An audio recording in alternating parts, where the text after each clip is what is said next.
Syllabus ಅಲ್ಲಿ ಇದೆ ಅಂತ ಡೈರೆಕ್ಟ್ ಆಗಿ ನೀವು ಇಲ್ಲಿ ಬಂದ್ರೆ ಆಗಲ್ಲ. ಸೊ ಪ್ರೀವಿಯಸ್ ಕ್ಲಾಸ್ ಅಲ್ಲಿ ನಾನು ಏನ್ ಡಿಸ್ಕಸ್ ಮಾಡಿದ್ದೀನಿ ಅದು ಕೂಡ ನೀವು ನೋಡ್ಬೇಕು, ಅವಾಗ ಚೆನ್ನಾಗಿ ಅರ್ಥ ಆಗುತ್ತೆ. ತುಂಬಾ ಜನ ಕೇಳ್ತಾ ಇದ್ರಿ ದಟ್ ಸೋಶಿಯಾಲಜಿ ಆಪ್ಷನಲ್ ಮಾಡಿ, ಸೋಶಿಯಾಲಜಿ ಆಪ್ಷನಲ್ ಮಾಡಿ ಅಂತ. ಸೋಶಿಯಾಲಜಿ ಆಪ್ಷನಲ್ ಮಾಡ್ತಾ ಇದ್ದೀನಿ. ಸೊ ನಿಮ್ಮ ಸಪೋರ್ಟ್ ಬೇಕು, ಲೈಕ್ ಮಾಡ್ಬೇಕು, ಶೇರ್ ಮಾಡ್ಬೇಕು, ಹಾಗೂ ಸಬ್ಸ್ಕ್ರೈಬ್ ಆಗ್ಬೇಕು. ಏನೇ ಡೌಟ್ ಇದ್ರು ಕೂಡ ನೀವು ಕೇಳಿ, ಕಮೆಂಟ್ ಸೆಕ್ಷನ್ ಅಲ್ಲಿ ಕಮೆಂಟ್ ಮಾಡಿ. So I will try to cover the syllabus before prelims. Okay. Audio video ಎಲ್ಲ ಕ್ಲಿಯರ್ ಇದೆ ಅಂತ ನಾನು ಅನ್ಕೊಳ್ತೀನಿ. ಒಂದೇ ಸತಿ ನಾನು ಚೆಕ್ ಮಾಡ್ಬಿಡ್ತೀನಿ ಆಡಿಯೋ ವಿಡಿಯೋ ಎಲ್ಲ ಕ್ಲಿಯರ್ ಇದೆಯಾ ಇಲ್ವಾ ಅಂತ. ಸೊ ಎವ್ರಿಥಿಂಗ್ ವಾಸ್ ಪರ್ಫೆಕ್ಟ್, ಎಲ್ಲ ಕ್ಲಿಯರ್ ಇದೆ. ಸೊ ಹಿಸ್ಟೋರಿಕಲ್ ಮೆಟೀರಿಯಲಿಸಮ್ ನ ನಾವು ಡಿಸ್ಕಸ್ ಮಾಡಕ್ಕೂ ಮುಂಚೆ ಪ್ರೀವಿಯಸ್ ಕ್ಲಾಸ್ ಅಲ್ಲಿ ಏನ್ ಡಿಸ್ಕಸ್ ಮಾಡಿದ್ವಿ ಅದನ್ನ ನಾನು ನಿಮ್ಗೆ ಸ್ವಲ್ಪ ಗ್ಲಾನ್ಸ್ ಮಾಡ್ತೀನಿ, ಯಾಕೆಂದ್ರೆ ಹಿಸ್ಟೋರಿಕಲ್ ಮೆಟೀರಿಯಲಿಸಮ್ ಅರ್ಥ ಆಗ್ಬೇಕು ಅಂದ್ರೆ. ಸೊ ಹಿಸ್ಟೋರಿಕಲ್ ಮೆಟೀರಿಯಲಿಸಮ್ ಡಿಸ್ಕಸ್ ಮಾಡಕ್ಕೂ ಮುಂಚೆ ನಾನ್ ನಿಮ್ಗೆ ಹೆಗಲ್ ಅವರ ಪರಿಚಯ ಮಾಡ್ಕೊಟ್ಟಿದ್ದೆ. ನೆಕ್ಸ್ಟ್ ಫಿಯರ್ ಬ್ಯಾಕ್ ಅವರ ಪರಿಚಯ ಮಾಡ್ಕೊಟ್ಟಿದೆ. ಓಕೆ, ಹೆಗಲ್ಗೆ ಇಬ್ರು ಸ್ಟೂಡೆಂಟ್ಸ್ ಇರ್ತಾರೆ, ಒಬ್ರು ಫಿಯರ್ ಬ್ಯಾಕ್, ಇನ್ನೊಬ್ರು ಕಾರ್ಲ್ ಮಾರ್ಕ್ಸ್. ಓಕೆ, ಹೆಗಲ್ ಅವರು ಯಾವ ಥಿಯರಿ ಕೊಡ್ತಾರೆ ಅಂದ್ರೆ 2 ಥಿಯರಿ ಕೊಡ್ತಾರೆ. ಒಂದು ಕಾನ್ಸೆಪ್ಟ್ ಆಫ್ ಐಡಿಯಲಿಸಮ್, ಇನ್ನೊಂದು ಕಾನ್ಸೆಪ್ಟ್ ಆಫ್ ಡೈಯಲೆಕ್ಟಿಕ್ಸ್, ಅಥವಾ ಇದನ್ನ ಕಾಂಟ್ರಡಿಕ್ಷನ್ ಅಂತ ಕೂಡ ಕರೀತಾರೆ. ಫಿಯರ್ ಬ್ಯಾಕ್ ಒಂದು ಕಾನ್ಸೆಪ್ಟ್ ಕೊಟ್ಟಿದ್ರು, that is the concept of materialism. So Hegel ಅವ್ರು ಏನ್ ಹೇಳ್ತಾರೆ ಅಂದ್ರೆ ಐಡಿಯಾಸ್ ಆರ್ ಮೋರ್ ಇಂಪಾರ್ಟೆಂಟ್ ಅಂತ ಹೇಳ್ತಾರೆ. So ideas present at the level of contradiction which bring social change ಅಂತ ಹೆಗಲ್ ಅವ್ರು ಹೇಳಿದ್ರು. ಫಿಯರ್ ಬ್ಯಾಕ್ ಏನ್ ಹೇಳಿದ್ರು ಅಂದ್ರೆ ideas are not important, material is important, material which bring social change ಅಂತ Feuerbach ಅವ್ರು ಹೇಳಿದ್ರು. ಕಾರ್ಲ್ ಮಾರ್ಕ್ಸ್ ಅವರು ಡೈಯಲೆಕ್ಟಿಕ್ಸ್ ಮತ್ತೆ ಡೈಯಲೆಕ್ಟಿಕ್ಸ್ ಮತ್ತೆ ಮೆಟೀರಿಯಲಿಸಮ್ ಇವೆರಡು ಕಾನ್ಸೆಪ್ಟ್ ನ ಕಂಬೈನ್ ಮಾಡ್ಬಿಟ್ಟು he gave the theory of historical materialism. ಅಂದ್ರೆ ಮೆಟೀರಿಯಲ್ ಅಲ್ಲಿ ಕಾಂಟ್ರಡಿಕ್ಷನ್ ಇದ್ರೆ ಸೊಸೈಟಿಯಲ್ಲಿ ಚೇಂಜ್ ತರಕ್ಕೆ ಸಾಧ್ಯ ಅಂತ. So contradiction at the level of material which bring social change ಅಂತ ಕಾರ್ಲ್ ಮಾರ್ಕ್ಸ್ ಅವರು ಹೇಳ್ತಾರೆ. ಐ ಥಿಂಕ್ ಇಲ್ಲಿವರೆಗೂ ನಾನು ಡಿಸ್ಕಸ್ ಮಾಡಿದೆ. ಸೊ ಈ ಕಾನ್ಸೆಪ್ಟ್ ನ ಪ್ರೂವ್ ಮಾಡೋದಕ್ಕೆ ಕಾರ್ಲ್ ಮಾರ್ಕ್ಸ್ ಅವರು ಹಿಸ್ಟ್ರಿಗೆ ಅಪ್ಲೈ ಮಾಡ್ತಾರೆ. How society change over a period of time.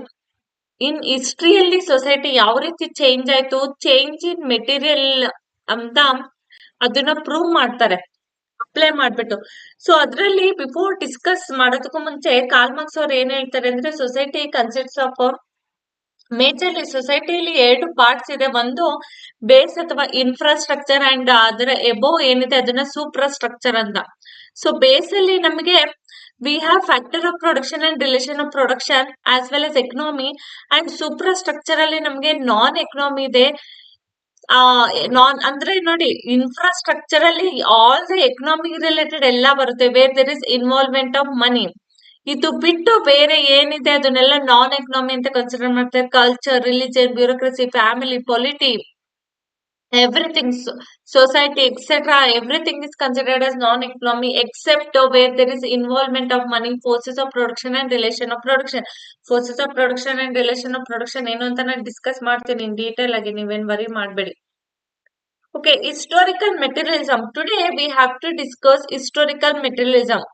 ಅಂದ್ರೆ ಕಾರ್ಲ್ ಮಾರ್ಕ್ಸ್ ಅವರು ಏನ್ ಹೇಳ್ತಾರೆ ಅಂದ್ರೆ ಸೊಸೈಟಿಲಿ ಚೇಂಜ್ ಯಾವ ರೀತಿ ಆಯ್ತು, ಹಿಸ್ಟ್ರಿ ಯಾವ ರೀತಿ ಚೇಂಜ್ ಆಯ್ತು because of change in materialism, because of change in material ಅನ್ನೋದನ್ನ ಇಲ್ಲಿ ಅವರು ಪ್ರೂವ್ ಮಾಡ್ತಾರೆ. Okay, it refers to the social change theory of Karl Marx. Audio not. It refers to the social change theory of Karl Marx, where Marx is trying to make you understand that how the history have evolved since its first stage, how that change took place, and what could be the forthcoming stage, which he believed it would happen over a period of time. Andre historical materialism ಅಂದ್ರೆ social change theory of Karl Marx.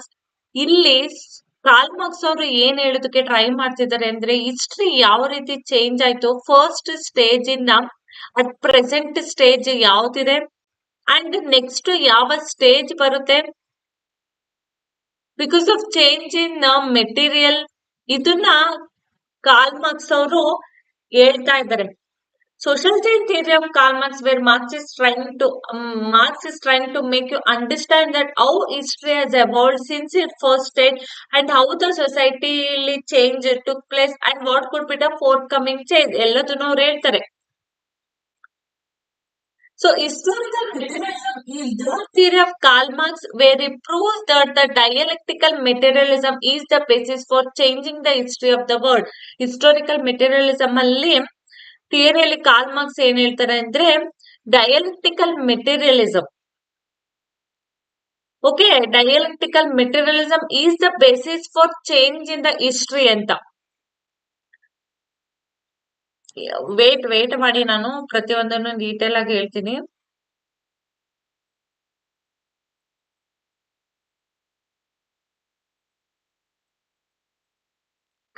Historical ಮೆಟೀರಿಯಲಿಸಂ ಅಲ್ಲಿ Karl Marx ಏನ್ ಹೇಳ್ತಾರೆ ಅಂದ್ರೆ, ನೋಡಿ, Karl Marx ಅವರು ಇದ್ದಾಗ capitalist mode of production ಆಗ್ತಾ ಇದೆ, ಕ್ಯಾಪಿಟಲಿಸಂ ಆಗಿರುತ್ತೆ ಆ ಸ್ಟೇಜ್ ಅಲ್ಲಿ ಕಾರ್ಲ್ ಮಾರ್ಕ್ಸ್ ಅವರು ಇದ್ದಾಗ.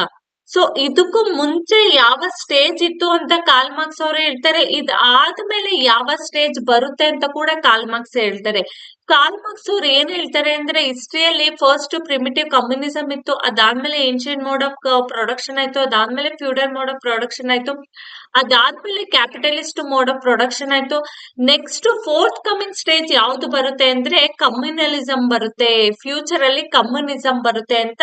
ಹಿಸ್ಟ್ರಿಯಲ್ಲಿ ಈ ರೀತಿ ಚೇಂಜ್ ಆಯ್ತು, ಫ್ಯೂಚರ್ ಅಲ್ಲಿ ಕಮ್ಯುನಲಿಸಂ ಬರುತ್ತೆ ಅಂತ ಕಾರ್ಲ್ ಮಾರ್ಕ್ಸ್ ಅವರು ಹೇಳ್ತಾರೆ. ಇದೇ ಹಿಸ್ಟೋರಿಕಲ್ ಮೆಟೀರಿಯಲಿಸಂ. ಹಿಸ್ಟೋರಿಕಲ್ ಮೆಟೀರಿಯಲಿಸಂ ಅಲ್ಲಿ ಕಾರ್ಲ್ ಮಾರ್ಕ್ಸ್ ಅವರು ಏನ್ ಹೇಳ್ತಾರೆ ಅಂದ್ರೆ, ಹಿಸ್ಟ್ರಿ ಚೇಂಜ್ ಆಯ್ತು ಅಂದ್ರೆ ಪ್ರಿಮಿಟಿವ್ ಕಮ್ಯುನಿಸಂ ಇಂದ ಏನ್ಷಿಯಂಟ್ ಮೋಡ್ ಆಫ್ ಪ್ರೊಡಕ್ಷನ್ ಗೆ ಶಿಫ್ಟ್ ಆಯ್ತು, ಏನ್ಷಿಯಂಟ್ ಮೋಡ್ ಆಫ್ ಪ್ರೊಡಕ್ಷನ್ ಇಂದ ಫ್ಯೂಡಲ್ ಮೋಡ್ ಆಫ್ ಪ್ರೊಡಕ್ಷನ್ ಗೆ ಶಿಫ್ಟ್ ಆಯ್ತು. ಯಾಕೆ ಹಿಸ್ಟ್ರಿಲಿ ಚೇಂಜ್ ಆಯ್ತು ಅಂದ್ರೆ, change in forces of production and change in relationship of production.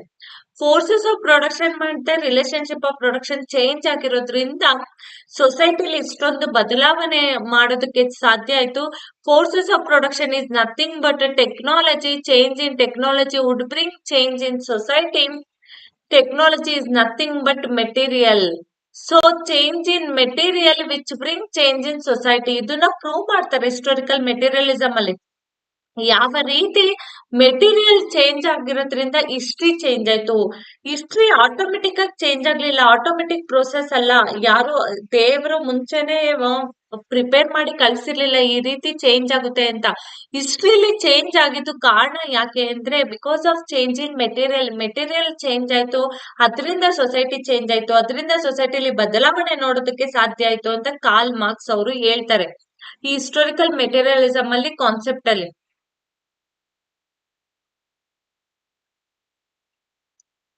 Okay, historical materialism is not just talking about history, it also talking about Marxian present, and it is also talking about prediction which Marx have with respect to the future. ಅಂದ್ರೆ historical ಮೆಟೀರಿಯಲಿಸಂ concept ಅಲ್ಲಿ Karl Marx ಅವರು ಬರೀ history ಬಗ್ಗೆ ಹೇಳ್ತಿಲ್ಲ. Primitive communism ಇತ್ತು, ancient mode of production ಇತ್ತು, freedom mode of production ಇತ್ತು ಅಂತ ಬರೀ ಹಿಸ್ಟ್ರಿ ಮಾತ್ರ ಹೇಳ್ತಿಲ್ಲ, ಅವರು ಪ್ರೆಸೆಂಟ್ ಕೂಡ ಹೇಳ್ತಿದ್ದಾರೆ ಏನಿದೆ ಅಂತ. ನೆಕ್ಸ್ಟ್ ಫ್ಯೂಚರ್ ಅಲ್ಲೂ ಏನ್ ಆಗುತ್ತೆ ಅಂತ ಪ್ರಿಡಿಕ್ಟ್ ಮಾಡ್ತಾ ಇದ್ದಾರೆ. Okay,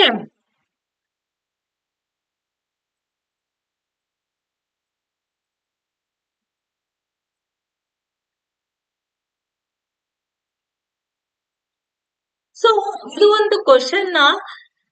Do you agree with the statement of Marx that man in order to survive must produce? ಅಂದ್ರೆ ಈ ಕ್ವಶನ್ ಅರ್ಥ ಮಾಡ್ಕೊಳ್ಳಿ. I have return here because ನಿಮಗೆ ಕೇಳ್ಬೇಕು ಅಂತಾನೆ ನಾನು ಬರ್ತಿರೋದು. ನಿಮಗೆ ನಿಜವಾಗ್ಲೂ ಅನ್ಸುತ್ತಾ ಈ ಸ್ಟೇಟ್ಮೆಂಟ್ ಕರೆಕ್ಟ್ ಅನ್ಸುತ್ತಾ? ಅಂದ್ರೆ ಮ್ಯಾನ್ ಸರ್ವೈವ್ ಆಗ್ಬೇಕು, ಮನುಷ್ಯ ಜೀವನದಲ್ಲಿ ಬದುಕ್ಬೇಕು ಅಂದ್ರೆ ಅವನು ಪ್ರೊಡ್ಯೂಸ್ ಮಾಡ್ಲೇಬೇಕಾ? ಪ್ರೊಡ್ಯೂಸ್ ಅಂದ್ರೆ in the sense in agriculture produce. ಮನುಷ್ಯ ಅಗ್ರಿಕಲ್ಚರ್ ಅಲ್ಲಿ ಪ್ರೊಡ್ಯೂಸ್ ಮಾಡಿದ್ರೆ ಮಾತ್ರ ಅವನು ಸರ್ವೈವ್ ಆಗೋದಕ್ಕೆ ಆಗುತ್ತಾ? ಇಲ್ಲಾಂದ್ರೆ ಅವ್ನು ಪ್ರೊಡ್ಯೂಸ್ ಮಾಡ್ಲಿಲ್ಲ ಅಂದ್ರೆ ಸರ್ವೈವ್ ಆಗೋದಕ್ಕೆ ಆಗಲ್ವಾ? ಇದು ಒಂದು ಕ್ವಶನ್ ನಿಮ್ಮ ತಲೆಯಲ್ಲಿ ಇಟ್ಕೊಳ್ಳಿ. Do you agree with the statement of Marx that man in order to survive must to produce? ಈ ಸ್ಟೇಟ್ಮೆಂಟ್ ಈಗ ರೆಲೆವೆಂಟ್ ಅನ್ಸುತ್ತಾ? Answer is no. ಬಿಕಾಸ್ ಎಲ್ರು ಅಗ್ರಿಕಲ್ಚರ್ ಮಾಡ್ತಾ ಇಲ್ಲ, ಎಲ್ರು ಅಗ್ರಿಕಲ್ಚರ್ ಪ್ರೊಡ್ಯೂಸ್ ಮಾಡ್ತಾ ಇಲ್ಲ. There are presence of leisure class ಇದಾರೆ. Politicians are not producing, bureaucrats are not producing, only agriculture farmers are producing, but still they are surviving ಅಲ್ವಾ? So ಈ statement ಯಾವ್ದೋ ಒಂದು ಎಕ್ಸಾಮ್ ಅಲ್ಲಿ ಕೇಳಿದ್ರು.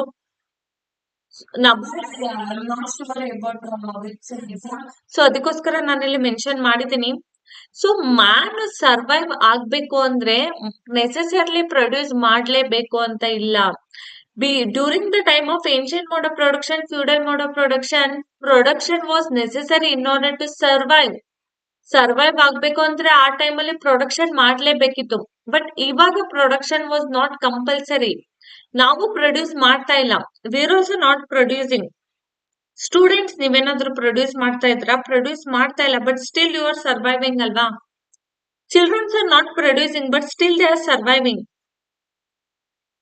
ಸೊ ಈ ಸ್ಟೇಟ್ಮೆಂಟ್ ಏನಿದೆ, this statement is not relevant today because many a times we see there are many people who never produce but still they survive. ತುಂಬಾ ಜನ ಪ್ರೊಡ್ಯೂಸೇ ಮಾಡ್ತಾ ಇಲ್ಲ, ಬಟ್ ಸ್ಟಿಲ್ ಸರ್ವೈವ್ ಆಗಿದ್ದಾರೆ. ಸೊ ಇವೆಲ್ಲ ಬೇಸಿಕ್, ಯಾಕೆಂದ್ರೆ ನಿಮಗೆ ಅರ್ಥ ಆಗುತ್ತೆ. So in order to produce ಮಾಡ್ಬೇಕು ಅಂದ್ರೆ, ಪ್ರೊಡಕ್ಷನ್ ಪಾಸಿಬಲ್ ಆಗ್ಬೇಕು ಅಂದ್ರೆ, whether it is in terms of agriculture production ಆಗಿರ್ಬೋದು ಅಥವಾ ಇಂಡಸ್ಟ್ರಿಯಲ್ ಪ್ರೊಡಕ್ಷನ್ ಆಗಿರ್ಬೋದು, majorly according to the Karl Marx ಅವರ ಪ್ರಕಾರ ಇಲ್ಲಿ two forces are very important, ಅಥವಾ two things are very important in order to make production possible. Production possible ಆಗ್ಬೇಕು ಅಂದ್ರೆ ಎರಡು ಥಿಂಗ್ಸ್ ನೆಸೆಸರಿ ಇರಬೇಕು. ಒಂದು ಫೋರ್ಸಸ್ ಆಫ್ ಪ್ರೊಡಕ್ಷನ್, ಇನ್ನೊಂದು relationship of production. Forces of production ಅಂದ್ರೆ ಕಾರ್ಲ್ ಮಾರ್ಕ್ಸ್ ಅವರ ಪ್ರಕಾರ it is technology. Technology is the driving force for production. Technology ಇದ್ರೆ ಪ್ರೊಡಕ್ಷನ್ ನ ಪಾಸಿಬಲ್ ಮಾಡ್ಬೋದು. ಟೆಕ್ನಾಲಜಿ ನಿಮ್ಮ ಹತ್ರ ಏನಾದ್ರೂ ಬೆಟರ್ ಟೆಕ್ನಾಲಜಿ ಇದ್ರೆ ನೀವು ಲಾರ್ಜ್ ಸ್ಕೇಲ್ ಕ್ವಾಂಟಿಟಿಯಲ್ಲಿ ಪ್ರೊಡಕ್ಷನ್ ಮಾಡ್ಬೋದು.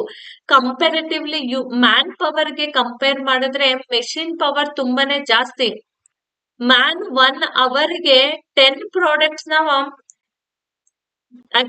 ಎಕ್ಸಾಂಪಲ್ 10 ಪ್ರಾಡಕ್ಟ್ಸ್ ನ ಪ್ರೊಡ್ಯೂಸ್ ಮಾಡಿದ್ರೆ ಅಥವಾ 10 ಪ್ರಾಡಕ್ಟ್ಸ್ ನ ಪ್ರಿಪೇರ್ ಮಾಡಿದ್ರೆ, ಅದೇ ಮೆಷಿನ್ 1 ಅವರ್ ಅಲ್ಲಿ it has a capacity to produce more than 500.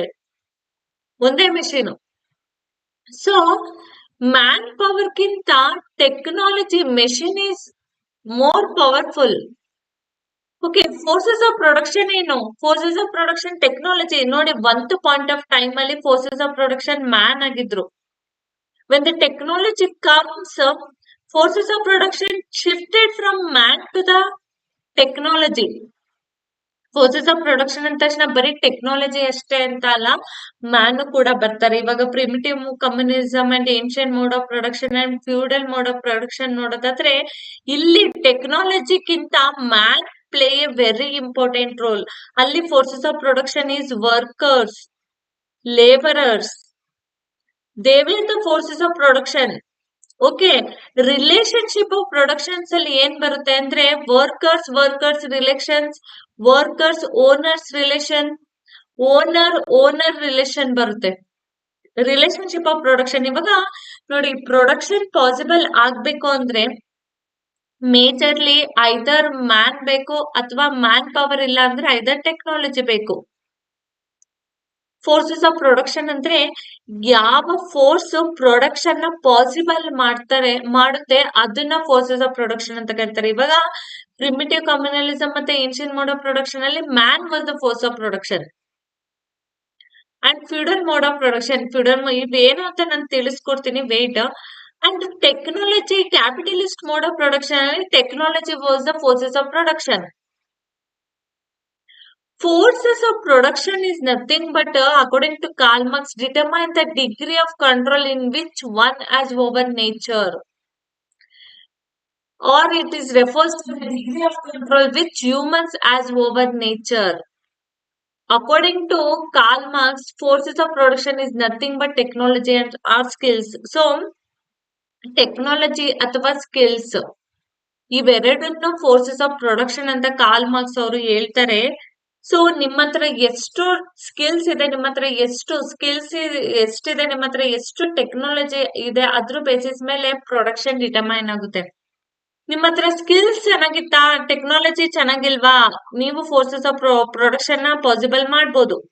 ನಿಮ್ಮ ಹತ್ರ ಟೆಕ್ನಾಲಜಿ ಇದೆ, ಸ್ಕಿಲ್ಸ್ ಅಷ್ಟೊಂದಿಲ್ಲ ಅಂದ್ರೂ ಕೂಡ ಪ್ರೊಡಕ್ಷನ್ ನ ಮಾಡ್ಬೋದು. ಬಟ್ ಸ್ಕಿಲ್ಸ್ ಮತ್ತೆ ಟೆಕ್ನಾಲಜಿ ಎರಡು ಕೂಡ ನಿಮ್ಮ ಹತ್ರ ಇದ್ರೆ ಯು ಆರ್ ಎಕ್ಸಲೆಂಟ್ ಅಂತಾನೆ ಹೇಳ್ಬೋದು. So according to Karl Marx ಅವರ ಪ್ರಕಾರ ಏನಂದ್ರೆ, ಫೋರ್ಸಸ್ ಆಫ್ ಪ್ರೊಡಕ್ಷನ್ ಏನಿದೆ ಕಂಟಿನ್ಯೂಸ್ ಆಗಿ ಎವಾಲ್ವ್ ಆಗಿದೆ. ಟೆಕ್ನಾಲಜಿ ಕಂಟಿನ್ಯೂಸ್ ಆಗಿ ಎವಾಲ್ವ್ ಆಯ್ತು. ಫಸ್ಟ್ ಸ್ಟಾರ್ಟಿಂಗ್ ಅಲ್ಲಿ ನೀವು ಪೇಲಿಯೋಲಿಥಿಕ್ ಏಜ್ ಅಥವಾ ಸ್ಟೋನ್ ಏಜ್ ನ ಕನ್ಸಿಡರ್ ಮಾಡಿ. ಸ್ಟೋನ್ ಏಜ್ ಅಲ್ಲಿ ಮನುಷ್ಯರು ಏನ್ ಮಾಡ್ತಾ ಇದ್ರು, ಸ್ಟೋನ್ ನ ಯೂಸ್ ಮಾಡ್ತಾ ಇದ್ರು, ಮರನ ಕಟ್ ಮಾಡೋದಕ್ಕೆ, ಗಿಡನ ಕಟ್ ಮಾಡೋದಕ್ಕೆ, ಎಲ್ಲದಕ್ಕೂ. ಸ್ಟೋನ್ ಏಜ್ ಬಂದ್ಮೇಲೆ ವಿ ಹ್ಯಾವ್ ಮಹಾಜನಪದಸ್ ಬಂದ್ಮೇಲೆ ಏನ್ ಮಾಡಿದ್ರು, ಮಹಾಜನಪದಸ್ ಬಂದ್ಮೇಲೆ they started using iron tools. Iron ನ ಯೂಸ್ ಮಾಡ್ಕೊಂಡು ಕಟ್ ಮಾಡೋದಕ್ಕೆ, ಗಿಡ ಮರನೆಲ್ಲ ಕಟ್ ಮಾಡೋದಕ್ಕೆ ಯೂಸ್ ಮಾಡಿದ್ರು. ನೆಕ್ಸ್ಟ್ ಮಹಾಜನಪದಸ್ ಆದ್ಮೇಲೆ ನೆಕ್ಸ್ಟ್ ಪ್ರೆಸೆಂಟ್ ನೋಡಿ. ಪ್ರೆಸೆಂಟ್ ವಿತಿನ್ 1 ಸೆಕೆಂಡ್ ಅಲ್ಲಿ ಮರನ ಕಟ್ ಮಾಡ್ತಾರೆ. ಅಗ್ರಿಕಲ್ಚರ್ ನೋಡಿ, ಸ್ಟೋನ್ ಏಜ್ ಅಲ್ಲಿ they were not producing actually. When it comes to Chalcolithic age, they started producing. ಆವಾಗ ಪ್ರೊಡಕ್ಷನ್ ಮಾಡ್ಬೇಕಾದ್ರೆ ಪ್ಲೋ ಯಾವ್ದು ಯೂಸ್ ಮಾಡ್ತಾ ಇದ್ರು, ಮರದನ್ನ ಯೂಸ್ ಮಾಡ್ತಾ ಇದ್ರು. ಅದಾದ್ಮೇಲೆ ಮಹಾಜನಪದ ಟೈಮ್ ಬಂದ್ಮೇಲೆ ನೇಗ್ಲುಗಳನ್ನ ಯಾವ್ದ್ರಲ್ಲಿ ಮಾಡಕ್ ಸ್ಟಾರ್ಟ್ ಮಾಡಿದ್ರು, ಐರನ್ ಅಲ್ಲಿ ಮಾಡೋದಕ್ಕೆ ಸ್ಟಾರ್ಟ್ ಮಾಡಿದ್ರು. ಅಟ್ ಪ್ರೆಸೆಂಟ್ ನಾವು ಯಾವ್ದನ್ನ ನೋಡ್ತಾ ಇದೀವಿ, ಅಟ್ ಪ್ರೆಸೆಂಟ್ ನಾವು ಟ್ರ್ಯಾಕ್ಟರ್ ನ ಯೂಸ್ ಮಾಡ್ತಾ ಇದೀವಿ. So according to the Karl Marx ಅವರ ಪ್ರಕಾರ ಏನಂದ್ರೆ, ಸೊಸೈಟಿಲಿ ಟೆಕ್ನಾಲಜಿ ಕಂಟಿನ್ಯೂಸ್ ಆಗಿ ಎವಾಲ್ವ್ ಆಗ್ತಾ ಇರುತ್ತೆ. That is true. ಇವಾಗ್ಲೂ ಕೂಡ present also it is true. Technology is continuously evolving. Now we are moving towards artificial intelligence. ಈಗ ಒಂದು 25 ಇಯರ್ಸ್ 30 ಇಯರ್ಸ್ ನೋಡಿದ್ರೆ ಮೊಬೈಲ್ ಅಂತ ಅಂದ್ರೆ ಯಾರಿಗೂ ಗೊತ್ತಿರಲಿಲ್ಲ. But today every one knows what is mobile. Technology has evolved. Laptop ಇವಾಗ ಇಷ್ಟೇ ಸಣ್ಣ ಲ್ಯಾಪ್ಟಾಪ್ ಇದೆ. ಇದಕ್ಕೂ ಮುಂಚೆ ಕಂಪ್ಯೂಟರ್, ಒಂದು ರೂಮ್ ಪೂರ ಕಂಪ್ಯೂಟರ್ ಇರ್ತಾ ಇತ್ತು. ಆಮೇಲೆ ರೆಡ್ಯೂಸ್ ಆಗಿ ಇಷ್ಟಕ್ ಬಂತು. ಈಗ ರೆಡ್ಯೂಸ್ ಆಗಿ ಲ್ಯಾಪ್ಟಾಪ್ ಇಷ್ಟಕ್ ಬಂದಿದೆ. ಈಗ ಮಿನಿ ಲ್ಯಾಪ್ಟಾಪ್ ಬಂದಿದೆ. ಟೆಕ್ನಾಲಜಿ ಕಂಟಿನ್ಯೂಸ್ ಆಗಿ ಎವಾಲ್ವ್ ಆಗ್ತಾ ಇದೆ. ಸೊ ಕಂಟಿನ್ಯೂಸ್ ಆಗಿ ಟೆಕ್ನಾಲಜಿ ಎವಾಲ್ವ್ ಆದ್ರೆ ಮನುಷ್ಯನ ಕಂಟ್ರೋಲ್ ಕಡಿಮೆ ಆಗ್ತಾ ಹೋಗುತ್ತೆ. ಮನುಷ್ಯನ ಕಂಟ್ರೋಲ್ ಇರಲ್ಲ. ಇವಾಗ ಎಕ್ಸಾಂಪಲ್ ತಗೊಳ್ಳಿ, ಇವಾಗ ಅಗ್ರಿಕಲ್ಚರ್ ನ ತಗೊಳ್ಳಿ. ಅಗ್ರಿಕಲ್ಚರ್ ಅಲ್ಲಿ ಇವಾಗ ಫ್ಲೋ ಮಾಡೋದಕ್ಕೆ ಒಂದ್ 4-5 ಜನ ಬೇಕಿತ್ತು. ಅಥವಾ ನೀವೇನಾದ್ರೂ ಈಗ ಫಾರ್ ಎಕ್ಸಾಂಪಲ್ ಇವಾಗ ಪ್ರೊಡಕ್ಷನ್ ನ ತಗೊಳ್ಳಿ, ಅಗ್ರಿಕಲ್ಚರ್ ಬೇಡ, ಪ್ರೊಡಕ್ಷನ್ ನ ತಗೊಳ್ಳಿ. ಇವಾಗ ಬಿಸ್ಕೆಟ್ ಮ್ಯಾನುಫ್ಯಾಕ್ಚರಿಂಗ್ ಮಾಡೋದಕ್ಕೆ, ಬಿಸ್ಕೆಟ್ ನ ಪ್ರೊಡ್ಯೂಸ್ ಮಾಡೋದಕ್ಕೆ 1000 ಪ್ಯಾಕೆಟ್ ಬಿಸ್ಕೆಟ್ ಮಾಡೋದಕ್ಕೆ ಮ್ಯಾಕ್ಸಿಮಮ್ ಅಂದ್ರೆ ಒಂದು 20 ಮೆಂಬರ್ಸ್ ಆದ್ರೂ ಬೇಕಿತ್ತು. ಬಟ್ ಇವಾಗ 5,000 ಅಥವಾ 10,000 ಪ್ಯಾಕೆಟ್ ನ ಬರೀ ಒಂದೇ ಒಂದ್ ಮೆಷಿನ್ ಮಾಡ್ತಾ ಇದೆ. ಸೊ ಮ್ಯಾನ್ ಪವರ್ ತುಂಬಾನೇ ಕಡಿಮೆ ಆಗಿಲ್ವಾ? ಸೊ ಟೆಕ್ನಾಲಜಿ ಎವಾಲ್ವ್ ಆಗ್ತಾ ಇದ್ರೆ ಮನುಷ್ಯನ ಕಂಟ್ರೋಲ್ ಕಡಿಮೆ ಆಗ್ತಾ ಹೋಗುತ್ತೆ ನೇಚರ್ ನ ಮೇಲೆ. ಓಕೆ, ಸೊ ಇದನ್ನೇ ಕಾಲ್ ಮಾರ್ಕ್ಸ್ ಅವರು ಫೋರ್ಸಸ್ ಆಫ್ ಪ್ರೊಡಕ್ಷನ್ ಅಲ್ಲಿ ಮೆನ್ಷನ್ ಮಾಡಿದ್ದಾರೆ. ನೀವು ನೆನ್ಪಿಟ್ಕೋಬೇಕಾಗಿರೋದು, ಫೋರ್ಸಸ್ ಆಫ್ ಪ್ರೊಡಕ್ಷನ್ ಅಂದ್ರೆ it is nothing but degree of control humans as over nature. ಎಷ್ಟು ಕಂಟ್ರೋಲ್ ಮನುಷ್ಯರು ನೇಚರ್ ನ ಮೇಲೆ ಇದೆ, ಮನುಷ್ಯರಿಗೆ ಎಷ್ಟು ಕಂಟ್ರೋಲ್ ಇದೆ ನೇಚರ್ ಅಂದ ಇನ್ ದ ಸೆನ್ಸ್ ಎನ್ವಿರಾನ್ಮೆಂಟ್ ಅಂತ ಅಲ್ಲ, ಯಾವುದೇ ಒಂದು ಥಿಂಗ್ಸ್ ಆಗಿರ್ಬೋದು, ಯಾವುದೇ ಆಗಿರ್ಬೋದು, ಮನುಷ್ಯನ ಕಂಟ್ರೋಲ್ ಎಷ್ಟಿದೆ ಅದನ್ನ ಫೋರ್ಸಸ್ ಆಫ್ ಪ್ರೊಡಕ್ಷನ್ ಅಂತ ಕರೀತಾರೆ. ಫೋರ್ಸಸ್ ಆಫ್ ಪ್ರೊಡಕ್ಷನ್ ಅಲ್ಲಿ ಮೇಜರ್ಲಿ ಟೆಕ್ನಾಲಜಿ ಮತ್ತೆ ಸ್ಕಿಲ್ಸ್ ಬರುತ್ತೆ. ಫೋರ್ಸಸ್ ಆಫ್ ಪ್ರೊಡಕ್ಷನ್ ಅಲ್ಲಿ ಟೆಕ್ನಾಲಜಿ ಅಂಡ್ ಸ್ಕಿಲ್ಸ್ ಡಿಟರ್ಮೈನ್ ಮಾಡುತ್ತೆ degree of control humans as over nature ನ ಮೇಲೆ. ಕಾರ್ಲ್ ಮಾರ್ಕ್ಸ್ ಅವರ ಪ್ರಕಾರ ಟೆಕ್ನಾಲಜಿ ಕಂಟಿನ್ಯೂಸ್ ಆಗಿ ಎವಾಲ್ವ್ ಆಗ್ತಾ ಹೋಗುತ್ತೆ. ಕಂಟಿನ್ಯೂಸ್ ಆಗಿ ಟೆಕ್ನಾಲಜಿ ಎವಾಲ್ವ್ ಆಗ್ತಾ ಹೋಗ್ತಾ ಇರುತ್ತೆ, ಮತ್ತೆ ಕಂಟಿನ್ಯೂಸ್ ಆಗಿ ಸ್ಕಿಲ್ಸ್ ಕೂಡ ಎವಾಲ್ವ್ ಆಗ್ತಾ ಹೋಗುತ್ತೆ. As the technology and skills continuously evolve, degree of control humans as over nature is reduced. ಮನುಷ್ಯರು ಎಷ್ಟು ಕಂಟ್ರೋಲ್ ಮಾಡ್ತಾ ಇದ್ದಾರೆ ನೇಚರ್ ನ, ಅವರ ಕಂಟ್ರೋಲ್ ರೆಡ್ಯೂಸ್ ಆಗ್ತಾ ಹೋಗುತ್ತೆ ಟೆಕ್ನಾಲಜಿ ಎವಾಲ್ವ್ ಆಗ್ತಾ ಹೋದ್ರೆ. ಓಕೆ, ಸೊ ಇಲ್ಲಿಗೆ ಇಷ್ಟು ಪಾಯಿಂಟ್ ನಿಮ್ಗೆ ಕ್ಲಿಯರ್ ಆಯ್ತು ಅಂತ ನಾನು ಅಂದ್ಕೊಳ್ತೀನಿ. Okay, forces of production refers to the technology which one have to have in order to produce in their society, and Marx opined that forces of production constantly evolves more better than forces of production. More is the control over the nature in the society. Karl Marx ಅವರು ಏನ್ ಹೇಳ್ತಾರೆ ಅಂದ್ರೆ degree of control over the nature reduces as the technology improves. Technology ಅಂದ ತಕ್ಷಣ ನೀವು ನಮ್ಮ machine ಅಷ್ಟೇ consider ಮಾಡ್ಕೋಬೇಡಿ. ಸ್ಟೋನ್ ಆಗಿರ್ಬೋದು, ವೆಪನ್ ಆಗಿರ್ಬೋದು, ಹ್ಯೂಮನ್ ಹ್ಯಾಂಡ್ ಆಗಿರ್ಬೋದು, everything comes under technology. Only technology does not make the production possible. Beside technology, you should also have relation of production which would have to be maintained if it all ever your goal is to produce something. ಅಂದ್ರೆ Karl Marx ಅವ್ರು ಏನ್ ಹೇಳ್ತಾರೆ ಅಂದ್ರೆ, ಬರೀ technology ಇದ್ರೆ ಸಾಲದು, ಬರೀ skills ಇದ್ರೆ ಸಾಲದು. You should have certain relationship of production. ಒಂದು ಗುಡ್ ರಿಲೇಶನ್ಶಿಪ್ ಆಫ್ ಪ್ರೊಡಕ್ಷನ್ ಇರ್ಬೇಕು. ಗುಡ್ ರಿಲೇಶನ್ಶಿಪ್ ಆಫ್ ಪ್ರೊಡಕ್ಷನ್ ಇದ್ದಾಗ ಮಾತ್ರ ನಿಮಗೆ ಸಾಧ್ಯ ದಟ್ ಪ್ರೊಡಕ್ಷನ್ ನ ಪಾಸಿಬಲ್ ಮಾಡೋದಕ್ಕೆ. ಸೊ ಯಾವ್ದು ರಿಲೇಶನ್ಶಿಪ್ ಆಫ್ ಪ್ರೊಡಕ್ಷನ್ ಅಂತ ಅಂದ್ರೆ, ರಿಲೇಶನ್ಶಿಪ್ ಆಫ್ ಪ್ರೊಡಕ್ಷನ್ ಚೇಂಜ್ ಆಗ್ತಾ ಹೋಗುತ್ತೆ over the period of time. ನಾವು ಪ್ರಿಮಿಟಿವ್ ಕಮ್ಯುನಲಿಸಮ್ ಅಲ್ಲಿ ಬೇರೆ ರಿಲೇಶನ್ಶಿಪ್ ಆಫ್ ಪ್ರೊಡಕ್ಷನ್ ಇರುತ್ತೆ, ಏನ್ಷಿಯಂಟ್ ಮೋಡ್ ಆಫ್ ಪ್ರೊಡಕ್ಷನ್ ಅಲ್ಲಿ ಬೇರೆ ರಿಲೇಶನ್ಶಿಪ್ ಆಫ್ ಪ್ರೊಡಕ್ಷನ್ ಇರುತ್ತೆ, ಫ್ಯೂಡಲ್ ಮೋಡ್ ಆಫ್ ಪ್ರೊಡಕ್ಷನ್ ಅಲ್ಲಿ we have another relationship of production. Relationship of production constant ಆಗಿ change ಆಗ್ತಾ ಇರುತ್ತೆ. ಯಾವಾಗ ಕಾನ್ಸ್ಟೆಂಟ್ ಆಗಿ ಯಾಕೆ ಚೇಂಜ್ ಆಗಿರುತ್ತೆ ಅಂದ್ರೆ, ಡಿಗ್ರಿ ಆಫ್ ಕಂಟ್ರೋಲ್ ಕೂಡ ಚೇಂಜ್ ಆಗ್ತಾ ಇರುತ್ತೆ. ಕಂಟ್ರೋಲ್ ಯಾರ ಹತ್ರ ಇರುತ್ತೆ ಅವಾಗ ಕಂಟ್ರೋಲ್ ಚೇಂಜ್ ಆಗ್ತಾ ಹೋಗುತ್ತೆ. ಸೊ ಪ್ರೊಡಕ್ಷನ್ ನ ಪಾಸಿಬಲ್ ಮಾಡೋದಕ್ಕೆ, ಫಾರ್ ಎಕ್ಸಾಂಪಲ್ ಇವಾಗ ಅಗ್ರಿಕಲ್ಚರ್ ಅಲ್ಲಿ ಅಂತ ಕನ್ಸಿಡರ್ ಮಾಡ್ಕೊಂಡ್ರೆ, ಅಗ್ರಿಕಲ್ಚರ್ ಅಲ್ಲಿ ಅಗ್ರಿಕಲ್ಚರ್ ಲೇಬರರ್ ಮತ್ತೆ ಫ್ಯೂಡಲ್ ಲಾರ್ಡ್ಸ್ ಅವರ ಮಧ್ಯೆ ಗುಡ್ ರಿಲೇಶನ್ಶಿಪ್ ಆಫ್ ಪ್ರೊಡಕ್ಷನ್ ಇರ್ಬೇಕು, ಅವಾಗ ಪ್ರೊಡಕ್ಷನ್ ಪಾಸಿಬಲ್ ಆಗುತ್ತೆ. ಅದೇ ನಾವು ಇಂಡಸ್ಟ್ರಿ ಅಂತ ಕನ್ಸಿಡರ್ ಮಾಡಿದ್ರೆ, ಇಂಡಸ್ಟ್ರಿಯಲ್ಲಿ ವರ್ಕರ್ಸ್ ಮತ್ತೆ ಓನರ್ಸ್ ಮಧ್ಯೆ ರಿಲೇಶನ್ಶಿಪ್ ಆಫ್ ಪ್ರೊಡಕ್ಷನ್ ಚೆನ್ನಾಗಿರ್ಬೇಕು. ಅವಾಗ ರಿಲೇಶನ್ಶಿಪ್ ಆಫ್ ಪ್ರೊಡಕ್ಷನ್ ಅಂತಂದ್ರೆ ನೋಡಿ, ವರ್ಕರ್ಸ್ ಮತ್ತೆ ನೀವು ಒಂದು ಕಂಪನಿ ಕನ್ಸಿಡರ್ ಮಾಡಿದ್ರೆ, ಕಂಪನಿಯಲ್ಲಿ ಒಂದು ಗುಡ್ ಎನ್ವಿರಾನ್ಮೆಂಟ್ ಇದ್ರೆ ಒಂದು ಗುಡ್ ಪ್ರೊಡಕ್ಷನ್ ಆಗೋದಕ್ಕೆ ಸಾಧ್ಯ. ಏನಾದ್ರು ಪ್ರಾಜೆಕ್ಟ್ ಏನಾದ್ರು ಕರೆಕ್ಟ್ ಆಗಿ ಆಗ್ಬೇಕು ಅಂದ್ರೆ, ಆ ಪ್ರಾಜೆಕ್ಟ್ ಟೀಮ್ ಅಲ್ಲಿ ಎಲ್ರು ಕೂಡ ಚೆನ್ನಾಗಿ ವರ್ಕ್ ಮಾಡ್ಬೇಕು, ಎಲ್ರ ಮಧ್ಯೆ ಕೂಡ ರಿಲೇಶನ್ಶಿಪ್ ಚೆನ್ನಾಗಿರ್ಬೇಕು. ಅವಾಗ ಆ ಪ್ರಾಜೆಕ್ಟ್ ನ ನೀಟಾಗಿ ಮಾಡೋದಕ್ಕೆ ಸಾಧ್ಯ. ಅದೇ ತರ ನಾವು ಒಂದು ಕಂಪನಿ ಅಥವಾ ಒಂದು ಇಂಡಸ್ಟ್ರಿನ ಕನ್ಸಿಡರ್ ಮಾಡಿದ್ರೆ, ಇಂಡಸ್ಟ್ರಿಯಲ್ಲಿ ಪ್ರೊಡಕ್ಷನ್ ಚೆನ್ನಾಗ್ ಆಗ್ಬೇಕು ಅಂತ ಅಂದ್ರೆ ಅಲ್ಲಿ ವರ್ಕರ್ಸ್ ಮತ್ತೆ ಓನರ್ಸ್ ಮಧ್ಯೆ ರಿಲೇಶನ್ಶಿಪ್ ಚೆನ್ನಾಗಿರ್ಬೇಕು. ಚೆನ್ನಾಗಿಲ್ಲ ಅಂದ್ರೆ ಪ್ರೊಡಕ್ಷನ್ ಆಗಲ್ವಾ ಅಂತಂದ್ರೆ, ಚೆನ್ನಾಗಿಲ್ಲ ಅಂದ್ರೆ ಪ್ರೊಡಕ್ಷನ್ ಆಗುತ್ತೆ, ಬಟ್ ಅಲ್ಲಿ ಎಕ್ಸ್ಪ್ಲಾಯ್ಟೇಷನ್ ಆಗ್ತಾ ಇರುತ್ತೆ ವರ್ಕರ್ಸ್ ಗೆ. ಅದನ್ನೇ ಕಾರ್ಲ್ ಮಾರ್ಕ್ಸ್ ಅವರು ಹೇಳ್ತಾರೆ, ಕ್ಯಾಪಿಟಲಿಸ್ಟ್ ಮೋಡ್ ಆಫ್ ಪ್ರೊಡಕ್ಷನ್ ಅಲ್ಲಿ ರಿಲೇಶನ್ಶಿಪ್ ಆಫ್ ಪ್ರೊಡಕ್ಷನ್ ಯಾವ ರೀತಿ ಇತ್ತು ಅಂದ್ರೆ ಎಕ್ಸ್ಪ್ಲಾಯ್ಟೇಷನ್ ಇತ್ತು ಅಂತ. ಕಂಟಿನ್ಯೂಸ್ ಆಗಿ ಓನರ್ಸ್ ಎಕ್ಸ್ಪ್ಲಾಯ್ಟ್ ಮಾಡ್ತಾ ಇದ್ರು ವರ್ಕರ್ಸ್ ಗೆ ಅಂತ. ಇವತ್ತು ಎಕ್ಸ್ಪ್ಲಾಯ್ಟೇಷನ್ ಮಾಡ್ತಾ ಇದ್ರು ಕೂಡ ಅವರು ವರ್ಕ್ ಮಾಡ್ತಾ ಇದ್ರು, ಬಿಕಾಸ್ ಅವ್ರ ಹತ್ರ ಫೋರ್ಸಸ್ ಆಫ್ ಪ್ರೊಡಕ್ಷನ್ ಅವ್ರ ಕಂಟ್ರೋಲ್ ಅಲ್ಲಿ ಇಲ್ಲ, ಇಂಡಸ್ಟ್ರಿ ಅವ್ರ ಕಂಟ್ರೋಲ್ ಅಲ್ಲಿ ಇಲ್ಲ. ಇವಾಗ ಅವ್ರನ್ನ ಏನಾದ್ರು ಹೊರ್ಗಡೆ ಹಾಕಿದ್ರೆ, ಕೆಲ್ಸದಿಂದ ತೆಗೆದ್ರೆ, ನಂಗೆ ಇಷ್ಟ ಇಲ್ಲ ನಿಂಗೆ ಕೆಲಸ ಮಾಡಕ್ಕೆ ಇಲ್ಲಿ ಅಂತ ಬೇರೆ ಕಡೆ ಹೋದ್ರೆ ಎಷ್ಟು ದಿನ ಬದುಕ್ತಾರೆ? ಎಷ್ಟು ದಿನ ಊಟ ಮಾಡ್ದಲ್ಲೇ ಇರ್ತಾರೆ?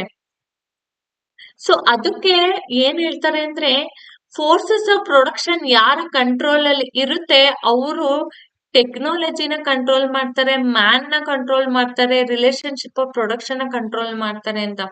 ಸೊ ಟೆಕ್ನಾಲಜಿ ಅಥವಾ now we call it as money play a very important roll. So relationship of production ಅಲ್ಲಿ ಡಿಫ್ರೆಂಟ್ ರಿಲೇಶನ್ಶಿಪ್ ಆಫ್ ಪ್ರೊಡಕ್ಷನ್ ಬರುತ್ತೆ. ಓಕೆ. ಮೇಜರ್ಲಿ ಇವಾಗ ಫಾರ್ ಎಕ್ಸಾಂಪಲ್ ನೋಡಿ, ಕಾಲ್ ಮಾರ್ಕ್ಸ್ ರಿಲೇಶನ್ಶಿಪ್ ಆಫ್ ಪ್ರೊಡಕ್ಷನ್, ಒಬ್ಬ ಮನುಷ್ಯ ಅಂದ ತಕ್ಷಣ ಅವನ ಮನುಷ್ಯಗೆ ಹಲವಾರು ರಿಲೇಶನ್ಶಿಪ್ ಬರುತ್ತೆ. ಫಾರ್ ಎಕ್ಸಾಂಪಲ್, ವೇಟ್, ಈಗ ಒಬ್ಬ ಇಂಡಿವಿಜುವಲ್ ಅಂತ ಕನ್ಸಿಡರ್ ಮಾಡ್ಕೊಂಡ್ರೆ ಈ ಇಂಡಿವಿಜುವಲ್ ಗೆ ಹಲವಾರು ರಿಲೇಶನ್ಶಿಪ್ ಇರುತ್ತೆ. ಒಂದು ಫ್ಯಾಮಿಲಿ ಜೊತೆ ರಿಲೇಶನ್ಶಿಪ್ ಇರುತ್ತೆ, ಇನ್ನೊಂದು ಫ್ರೆಂಡ್ಸ್ ಜೊತೆ ರಿಲೇಶನ್ಶಿಪ್ ಇರುತ್ತೆ ಅಥವಾ ಬಾಂಡ್ ಇರುತ್ತೆ, ಇನ್ನೊಂದು ಗರ್ಲ್ ಫ್ರೆಂಡ್ ಜೊತೆ ರಿಲೇಶನ್ಶಿಪ್ ಇರುತ್ತೆ, ಇನ್ನೊಂದು ಎನಿಮೀಸ್ ಜೊತೆ ರಿಲೇಶನ್ಶಿಪ್ ಇರುತ್ತೆ, ಇನ್ನೊಂದು ಇವರು ವರ್ಕ್ ಮಾಡ್ತಿರುವಂತಹ ವರ್ಕರ್ಸ್ ಜೊತೆ ರಿಲೇಶನ್ಶಿಪ್ ಇರುತ್ತೆ, ಇನ್ನೊಂದು ಇವರು ವರ್ಕ್ ಮಾಡ್ತಾ ಇರ್ತಾರಲ್ಲ ಅಲ್ಲಿ ಇಲ್ಲಿ ಓನರ್ ಜೊತೆ ರಿಲೇಶನ್ಶಿಪ್ ಇರುತ್ತೆ. ಕಾಲ್ ಮಾರ್ಕ್ಸ್ ಅವ್ರು ಏನ್ ಹೇಳ್ತಾರೆ ಅಂದ್ರೆ, ಪ್ರೊಡಕ್ಷನ್ ಆಗ್ಬೇಕು ಅಂದ್ರೆ ಇಲ್ಲಿ ಎಲ್ಲರ ಮಧ್ಯೆ relationship is not important. Family ಜೊತೆ ಯಾವ ರೀತಿ ರಿಲೇಶನ್ಶಿಪ್ ಇದೆ, ಫ್ರೆಂಡ್ಸ್ ಜೊತೆ ಯಾವ ರೀತಿ ರಿಲೇಶನ್ಶಿಪ್ ಇದೆ, ಎನಿಮೀಸ್ ಜೊತೆ ಯಾವ ರೀತಿ ರಿಲೇಶನ್ಶಿಪ್ ಇದೆ, ಅದೆಲ್ಲ ಇಂಪಾರ್ಟೆಂಟ್ ಆಗಲ್ಲ. ಪ್ರೊಡಕ್ಷನ್ ಆಗ್ಬೇಕು ಅಂದ್ರೆ ವರ್ಕರ್ಸ್ ಜೊತೆ ಯಾವ ರೀತಿ ರಿಲೇಶನ್ಶಿಪ್ ಇದೆ, ಓನರ್ಸ್ ಜೊತೆ ಯಾವ ರೀತಿ ರಿಲೇಶನ್ಶಿಪ್ ಇದೆ, ಇದು ಅಷ್ಟೇ ಮ್ಯಾಟರ್ ಆಗುತ್ತೆ ಅಂತ ಹೇಳ್ತಾರೆ. So a person has multiple relationship in his wife, but Marx says relationship of production consists of all those relationships which are required in order to make production possible. Production possible ಮಾಡೋದಕ್ಕೆ ಯಾವ್ಯಾವ relationship ಬೇಕು ಆ relationship ಮಾತ್ರ ಕಾಲ್ marks ಅವರು consider ಮಾಡ್ತಾರೆ. So relationship of production, owner worker relation, workers relation.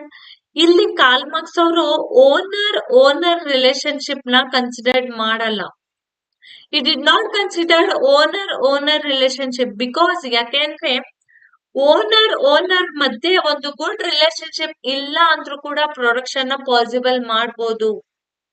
For example, Mukesh Ambani and Anil Ambani ಅವರ ಮಧ್ಯೆ good relationship ಇಲ್ಲ, ಬಟ್ ಆದ್ರೂ ಕೂಡ ಅವ್ರ ಬಿಸ್ನೆಸ್ ಚೆನ್ನಾಗಿದೆ. ರಿಲಯನ್ಸ್ ಮುಖೇಶ್ ಅಂಬಾನಿ. ಸೊ ಈ ರೀತಿ ಅಂದ್ರೆ ಎಲ್ಲಾ ಬಿಸ್ನೆಸ್ ಓನರ್ಸ್ ಮಧ್ಯೆ ರಿಲೇಶನ್ಶಿಪ್ ಚೆನ್ನಾಗಿರ್ಬೇಕು ಅಂತ ಇಲ್ಲ. ಓನರ್ಸ್ ಮಧ್ಯೆ ರಿಲೇಶನ್ಶಿಪ್ ಚೆನ್ನಾಗಿಲ್ಲ ಅಂದ್ರೂ ಕೂಡ ಪ್ರೊಡಕ್ಷನ್ ನ ಮಾಡ್ಬೋದು ಅಂತ. This is what call marks says. So relationship of production refers to those relationships which are absolutely must in order to produce. Marx only gives importance to two relationships because according to Marx, if any of these relationship does not exist, production would never be made possible. Therefore, it is only consists of those relationships which are absolutely required to make the production possible by using the technology. So ಇಲ್ಲಿವರೆಗೂ I think you have understood what is forces of production and what is relationship of production anta. If you want again, I will ಮತ್ತೆ summary ಕೊಡ್ತೀನಿ.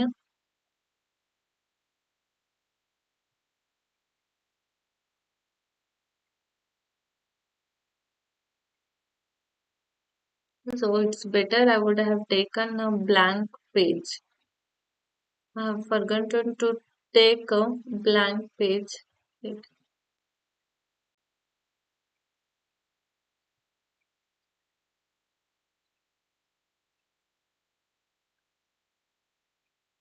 So historical materialism.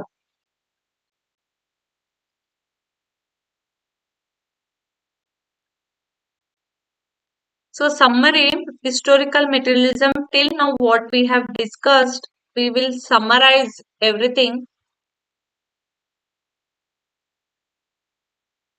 Historical materialism is the theory of Karl Marx where it proves that how history would have changed over a period of time due to change in material. So historical materialism ಅಲ್ಲಿ Karl Marx ಅವ್ರು ಏನ್ ಹೇಳ್ತಾರೆ ಅಂದ್ರೆ, history change ಆಗಿದೆ because of change in material ಅಂತ ಇದನ್ನ prove ಮಾಡ್ತಾರೆ historical materialism concept ಅಲ್ಲಿ. ಇದನ್ನ ಪ್ರೂವ್ ಮಾಡೋದಕ್ಕೆ ಕಾರ್ಲ್ ಮಾರ್ಕ್ಸ್ ಅವ್ರು ಏನ್ ಹೇಳ್ತಾರೆ ಅಂದ್ರೆ, society consist of two things, ಒಂದು infrastructure and another one is superstructure. So infrastructurally, all the economic activity is involved, and suprastructurally, all the non-economic activity was involved. Infrastructurally, mainly relationship of production and forces of production ಬರುತ್ತೆ. ಇವೆರಡನ್ನು combine ಮಾಡಿ modes of production ಅಂತ ಕರೀತಾರೆ Karl Marx ಅವರು. ಸೊಸೈಟಿಲಿ consist of two things. Okay, relationship of production and forces of production. What is relationship of production and what is forces of production ಅನ್ನೋದು ಒಂದು question mark ತಿಳ್ಕೊಳ್ಳಿ. So historical materialism ಅಲ್ಲಿ first ಏನಂದ್ರೆ Karl Marx ಅವ್ರು ಏನ್ ಹೇಳ್ತಾರೆ ಅಂದ್ರೆ society ಯಾವ ರೀತಿ ಚೇಂಜ್ ಆಗಿದೆ ಪ್ರಿಮಿಟಿವ್ ಕಮ್ಯುನಲಿಸಮ್ ಇಂದ, ಏನ್ಷಿಯಂಟ್ ಮೋಡ್ ಆಫ್ ಪ್ರೊಡಕ್ಷನ್ ಇಂದ, ಫ್ಯೂಡಲ್ ಮೋಡ್ ಆಫ್ ಪ್ರೊಡಕ್ಷನ್ ಇಂದ capitalist mode of production. So historical materialism ಅಲ್ಲಿ ಕಾರ್ಲ್ ಮಾರ್ಕ್ಸ್ ಅವರು ಪಾಸ್ಟ್ ಹೇಗಿತ್ತು, ಪ್ರೆಸೆಂಟ್ ಹೇಗಿದೆ, ನೆಕ್ಸ್ಟ್ ಫ್ಯೂಚರ್ ಕೂಡ ಏನಿರುತ್ತೆ ಅಂತ ಪ್ರಿಡಿಕ್ಟ್ ಮಾಡಿದ್ದಾರೆ. ಫ್ಯೂಚರ್ ಅಲ್ಲಿ ಕಮ್ಯುನಲಿಸಮ್ ಇರುತ್ತೆ ಅಂತ. ಇದು ಒಂದು ಪಾಯಿಂಟ್ ನೀವು ನೆನ್ಪಿಟ್ಕೋಬೇಕು. And what is relationship of production, relationship of production ಗೂ ಮುಂಚೆ what is forces of production ಅಂದ್ರೆ ಏನು ಅಂತ ತಿಳ್ಕೊಳ್ಳಿ. According to Karl Marx, forces of production is nothing but degree of control which human has over nature. So ಮನುಷ್ಯ ಎಷ್ಟು degree of control ಇದೆ over nature, ಅದನ್ನ ಫೋರ್ಸಸ್ ಆಫ್ ಪ್ರೊಡಕ್ಷನ್ ಅಂತ ಕರೀತಾರೆ. ಗೊತ್ತಾಗ್ಲಿಲ್ಲ? Forces of production is nothing but technology as well as skills. Technology ಮತ್ತೆ skills ನ forces of production ಅಂತ ಅಂದ್ರು ಕಾರ್ಲ್ ಮಾರ್ಕ್ಸ್. ಏಕೆಂದ್ರೆ ಟೆಕ್ನಾಲಜಿ ಮತ್ತೆ ಸ್ಕಿಲ್ಸ್ ಇಂದ ನಾವು ಎಷ್ಟು ಕಂಟ್ರೋಲ್ ಮಾಡ್ತೀವಿ ಅನ್ನೋದು ಡಿಪೆಂಡ್ ಆಗುತ್ತೆ. ಟೆಕ್ನಾಲಜಿ ಇಂಪ್ರೂವ್ ಆಗ್ತಾ ಇದ್ದಂಗೆ ಮನುಷ್ಯನ ಕಂಟ್ರೋಲ್ ಕಡಿಮೆ ಆಗ್ತಾ ಹೋಗುತ್ತೆ. Technology and skills as get evolved, degree of control human as over nature ಅಂದ ತಕ್ಷಣ ನೀವಿಲ್ಲಿ ಎನ್ವಿರಾನ್ಮೆಂಟ್ ಅಂತ ಕನ್ಸಿಡರ್ ಮಾಡ್ಬಿಡಿ. ನೇಚರ್ ಅಂದ ತಕ್ಷಣ ಪ್ರೊಡಕ್ಷನ್ ಅಂತ ಕನ್ಸಿಡರ್ ಮಾಡಿ. Better you consider production. Degree of control human as over production. As the technology and skills got improved, human control over production get reduced. ಅಲ್ವಾ? ಸೊ ಆಗ ಮುಂಚೆ ಎಲ್ಲ ಪ್ರೊಡಕ್ಷನ್ ಆಗ್ಬೇಕು ಅಂದ್ರೆ, ಒಂದು ಇಂಡಸ್ಟ್ರಿಯಲ್ ಒಂದು ಪ್ರೊಡಕ್ಷನ್ ಆಗ್ಬೇಕು ಅಂದ್ರೆ ಮನುಷ್ಯರು ಜಾಸ್ತಿ ಬೇಕಿತ್ತು. ಇವಾಗ ಮನುಷ್ಯರು ಬೇಡ. ಇವಾಗ ಬರೀ ಟೆಕ್ನಾಲಜಿ ಇದ್ರೆ ಸಾಕು, ಮೆಷಿನ್ಸ್ ಇದ್ರೆ ಸಾಕು. ಸೊ ಅದನ್ನೇ ಸೊ ಫೋರ್ಸಸ್ ಆಫ್ ಪ್ರೊಡಕ್ಷನ್ ಅಲ್ಲಿ ಟೆಕ್ನಾಲಜಿ ಅಂಡ್ ಸ್ಕಿಲ್ಸ್ ಬರುತ್ತೆ.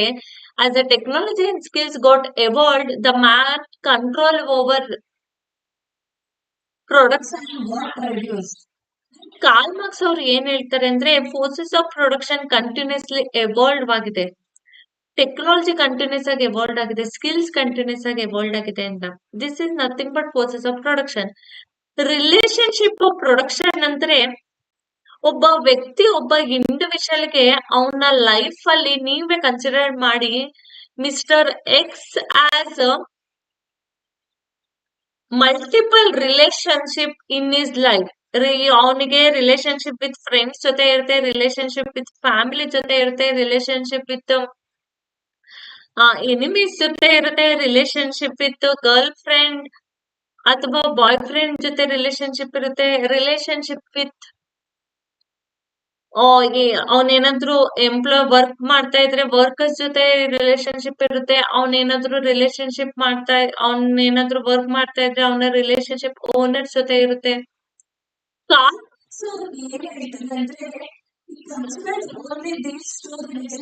ಓನರ್ಸ್ ಮತ್ತೆ ವರ್ಕರ್ಸ್ ರಿಲೇಶನ್ಶಿಪ್ ಮಾತ್ರ ಕನ್ಸಿಡರ್ ಮಾಡ್ತಾರೆ.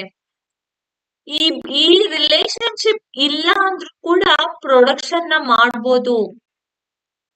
ಬಟ್ ಪ್ರೊಡಕ್ಷನ್ ಆಗ್ಬೇಕು ಅಂದ್ರೆ ವರ್ಕರ್ಸ್ ಮತ್ತೆ ಓನರ್ಸ್ ರಿಲೇಶನ್ಶಿಪ್ ಬೇಕು. ಬಿಕಾಸ್ ಕಾರ್ಲ್ ಮಾರ್ಕ್ಸ್ ಏನ್ ಹೇಳ್ತಾರೆ ಅಂದ್ರೆ ಮ್ಯಾನ್ ಸರ್ವೈವ್ ಆಗ್ಬೇಕು ಅಂದ್ರೆ ಪ್ರೊಡಕ್ಷನ್ ಆಗ್ಬೇಕು. Man in order to survive he must produce. ಈಗ ಇಲ್ಲ ಬಿಡಿ, ಈಗ ಏನಿಲ್ಲ, ಈಗ ಲೀಜರ್ ಕ್ಲಾಸ್ ಇದೆ. But during that time is talking about past. So relationship of production workers ಮತ್ತೆ owners relationship was very important in order to produce. When man produce then only he can survive. If not produce then it is not possible to survive. ಇವಾಗ್ಲೂ ಅಷ್ಟೇ ನೋಡಿ, ನೀವೇನಾದ್ರೂ ಕೆಲಸ ಮಾಡಿದ್ರೆ ಮಾತ್ರ ನಿಮ್ಗೆ ಬದುಕೋದಕ್ಕೆ ಆಗುತ್ತೆ. ಊಟ ತಿಂಡಿ ಇದ್ರೆ, ಇಲ್ಲ ನಿಮ್ಮ ಅಪ್ಪ ಅಮ್ಮ ಆಸ್ತಿ ಮಾಡಿದ್ದು ಪಿತ್ರಾರ್ಜಿತ ಆಸ್ತಿ ಇದ್ರೆ ಅವಾಗ ನೀವು ಪ್ರೊಡಕ್ಷನ್ ಮಾಡ್ಲಿಲ್ಲ ಅಂದ್ರೂ ಓಕೆ, ನೀವು ಕೆಲಸ ಮಾಡ್ಲಿಲ್ಲ ಅಂದ್ರೂ ಆಗುತ್ತೆ. ಬಟ್ ನೀವು ಸರ್ವೈವ್ ಆಗ್ಬೇಕು ಅಂದ್ರೆ, ನಾವು ಸರ್ವೈವ್ ಆಗ್ಬೇಕು ಅಂದ್ರೆ ನಾವು ವರ್ಕ್ ಮಾಡ್ಲೇಬೇಕು. ವರ್ಕ್ ಮಾಡಿಲ್ಲ ಅಂದ್ರೆ ಸರ್ವೈವ್ ಆಗೋದಕ್ಕೆ ಆಗಲ್ಲ. ಲೀಜರ್ ಕ್ಲಾಸ್ ಎಲ್ಲ ಕ್ಯಾಪಿಟಲಿಸ್ಟ್ ಮೋಡ್ ಆಫ್ ಪ್ರೊಡಕ್ಷನ್ ಬಂದ್ಮೇಲೆ ಸ್ಟಾರ್ಟ್ ಆಗಿದ್ದು. ಅದಕ್ಕೂ ಮುಂಚೆ ಎಲ್ರೂ ಸರ್ವೈವ್ ಆಗ್ಬೇಕು ಅಂದ್ರೆ ಎಲ್ರೂ ಪ್ರೊಡ್ಯೂಸ್ ಮಾಡ್ಲೇಬೇಕಿತ್ತು. ಸೊ ರಿಲೇಶನ್ಶಿಪ್ ಆಫ್ ಪ್ರೊಡಕ್ಷನ್ ಅಲ್ಲಿ ಕಾರ್ಲ್ ಮಾರ್ಕ್ಸ್ ಅವರು ಬರೀ ಟೂ ಥಿಂಗ್ಸ್ ನ ಕನ್ಸಿಡರ್ ಮಾಡ್ತಾರೆ: workers relationship and owners relationship. So ಇಲ್ಲಿಗೆ ಫೋರ್ಸಸ್ ಆಫ್ ಪ್ರೊಡಕ್ಷನ್ ಅಂದ್ರೆ ಏನು, ರಿಲೇಶನ್ಶಿಪ್ ಆಫ್ ಪ್ರೊಡಕ್ಷನ್ ಅಂದ್ರೆ ಏನು ಅಂತ ಗೊತ್ತಾಯ್ತು. ಈ ಎರಡನ್ನು ಸೇರಿ ಕಾರ್ಲ್ ಮಾರ್ಕ್ಸ್ ಏನ್ ಹೇಳ್ತಾರೆ ಅಂದ್ರೆ ಮೋಡ್ಸ್ ಆಫ್ ಪ್ರೊಡಕ್ಷನ್ ಅಂತ. So modes of production is nothing but relationship of production and forces of production. I think it is clear. Then ನಾವು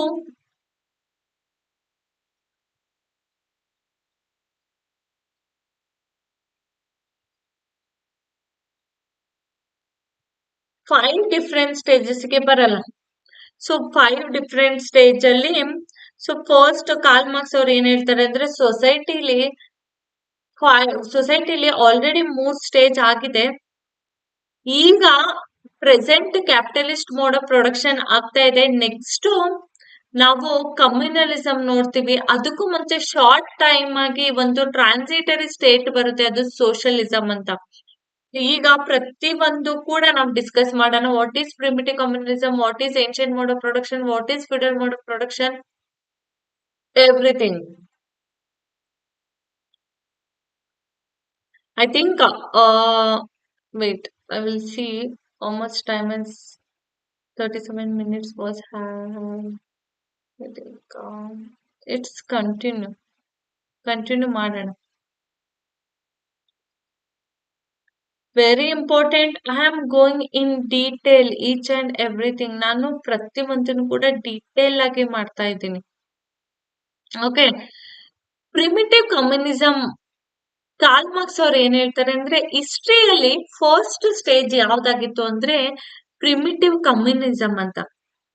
first stage in the history was primitive communism.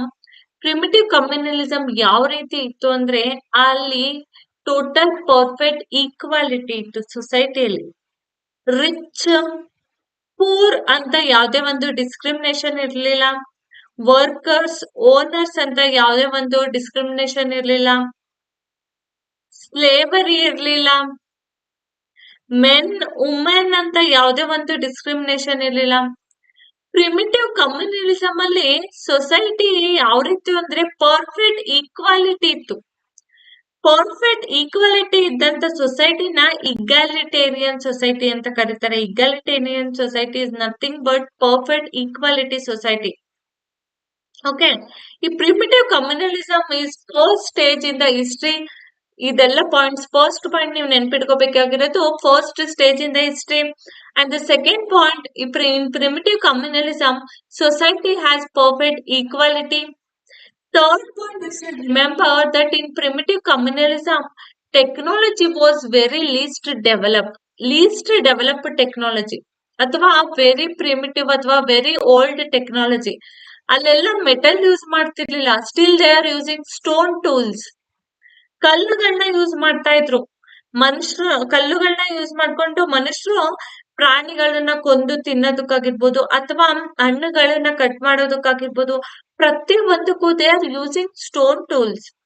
Particular ಆಗಿ ಯಾವುದೇ ಒಂದು metal develop ಆಗಿರಲಿಲ್ಲ. Technology was very least developed. Humans using most stone tools. And ownership ಯಾವ ರೀತಿ ಇತ್ತು? Okay, ownership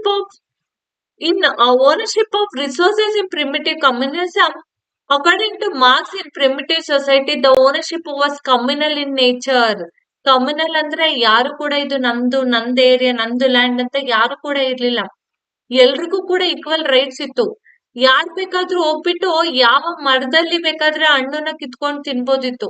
ಯಾರು ಕೂಡ ಇದು ನನ್ ಮರ, ನನ್ನ ಹಣ್ಣು, ನಂದು ಗಿಡ, ನಂದು ಜಾಗ ಅಂತ ಯಾರು ಹೇಳ್ತಿರ್ಲಿಲ್ಲ. Ownership was communal in nature. This is the fourth point you have to remember. So primitive communalism is first stage in the history. First point. Second stage, in primitive communalism, there is a presence of perfect equality ಅಥವಾ egalitarian society. Third point, technology was very least developed. And the fourth point, ownership was communal in nature. ಇಷ್ಟು point ನಿಮಗೆ ಗೊತ್ತಾಯ್ತು ಅಂತ ಅನ್ಕೊಳ್ತೀನಿ. These are the 4 point you should remember. So communal ಇರೋದ್ರಿಂದ ಅಂದ್ರೆ ಸೊಸೈಟಿಲಿ ownership communal ಇರೋದ್ರಿಂದ ಸೊಸೈಟಿಲಿ equality ಇರುತ್ತೆ, ಯಾವುದೇ ಒಂದು ಡಿಸ್ಕ್ರಿಮಿನೇಷನ್ ಇರಲ್ಲ ಕಮ್ಯುನಲ್ ಇರೋದ್ರಿಂದ. ಆಮೇಲೆ ಸೊಸೈಟಿಲಿ ಏನು ಅಂದ್ರೆ ಸೊಸೈಟಿಲಿ ಸರ್ಪ್ಲಸ್ ಪ್ರೊಡಕ್ಷನ್ ಇರುತ್ತೆ. ಸರ್ಪ್ಲಸ್ ಪ್ರೊಡಕ್ಷನ್ ಅಂದ್ರೆ ನೋಡಿ, ಯಾರು ಕೂಡ ಅಲ್ಲಿ ಪ್ರೊಡ್ಯೂಸ್ ಮಾಡ್ತಾ ಇರಲ್ಲ. ಮರಗಳು ಅಷ್ಟೊಂದು ಬೇಜಾನ್ ಮರ ಇರುತ್ತೆ, ಪಾಪ್ಯುಲೇಷನ್ ಕಡಿಮೆ ಇರುತ್ತೆ, ಬೇಕಾದಷ್ಟು ಅನಿಮಲ್ಸ್ ಇರುತ್ತೆ.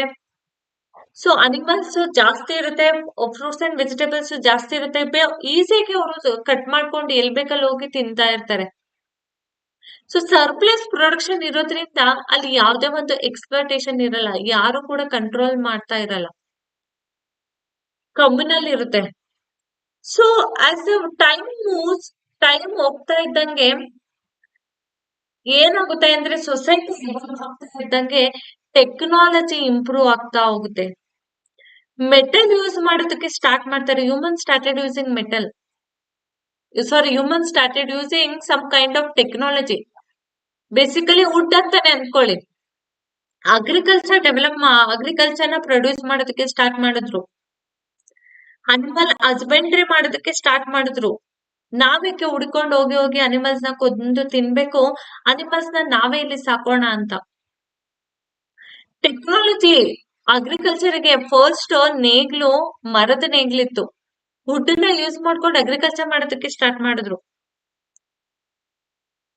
So as the time evolve, technology evolve, human started to producing human start ಮಾಡಿದ್ರು ಓನ್ ಪ್ರೊಡಕ್ಷನ್ ಮಾಡೋದಕ್ಕೆ. ಸೆಟಲ್ಮೆಂಟ್ ಸ್ಟಾರ್ಟ್ ಆಯ್ತು, ಒಂದೇ ಕಡೆ ನಿಂತ್ಕೊಳ್ಳೋದಕ್ಕೆ. ಮುಂಚೆ ನೊಮ್ಯಾಡಿಕ್ ಲೈಫ್ ಸ್ಟೈಲ್ ನ ಫಾಲೋ ಮಾಡ್ತಾ ಇದ್ರು, but over a period of time the started settle ಮಾಡೋದಕ್ಕೆ ಸ್ಟಾರ್ಟ್ ಮಾಡಿದ್ರು. ಪ್ರೈವೇಟ್ ವೆಲ್ತ್ ಸ್ಟಾರ್ಟ್ ಆಯ್ತು, ಇದು ನಂದು ಜಾಗ, ಇಲ್ಲಿ ನಾನು ಪ್ರೊಡ್ಯೂಸ್ ಮಾಡ್ಬೇಕು. ಸೊ ಯಾವಾಗ ಸೆಟಲ್ಮೆಂಟ್ ಸ್ಟಾರ್ಟ್ ಆಯ್ತು, ಪ್ರೈವೇಟ್ ವೆಲ್ತ್ ಸ್ಟಾರ್ಟ್ ಆಯ್ತು, ಸೊಸೈಟಿ ಅವಾಗ started moving from primitive communalism to ancient mode of production. Okay, primitive communalism ಇಂದ ancient mode of production ಗೆ society started moving when there is a change in infrastructure. Infrastructure is nothing but forces of production. When it got changed, then superstructure, ನೋಡಿ infrastructure ಅಲ್ಲಿ forces of production ಬರುತ್ತೆ. So forces of production change ಆಗ್ತಿರೋದ್ರಿಂದ superstructure, family change ಆಯ್ತು, settlement ಬಂತು. So infrastructure ಅಂದ್ರೆ economy change ಆಯ್ತಾರೆ, non economy ಎಲ್ಲ change ಆಗುತ್ತೆ. Change in infrastructure which would bring change in superstructure ಅಂತ ಕಾರ್ಲ್ ಮಾರ್ಕ್ಸ್ ಅವರು ಹೇಳ್ತಾರೆ. ಪ್ರಿಮಿಟಿವ್ ಕಮ್ಯುನಲಿಸಮ್ ಅಲ್ಲಿ ಎಲ್ಲಾ ಚೆನ್ನಾಯ್ತು. So forces of production increase ಆಯ್ತು ಅಂದ್ರೆ ಟೆಕ್ನಾಲಜಿ ಯಾವಾಗ ಇಂಪ್ರೂವ್ ಆಯ್ತು, human started producing surplus production ಮಾಡೋದಕ್ಕೆ ಸ್ಟಾರ್ಟ್ ಮಾಡಿದ್ರು.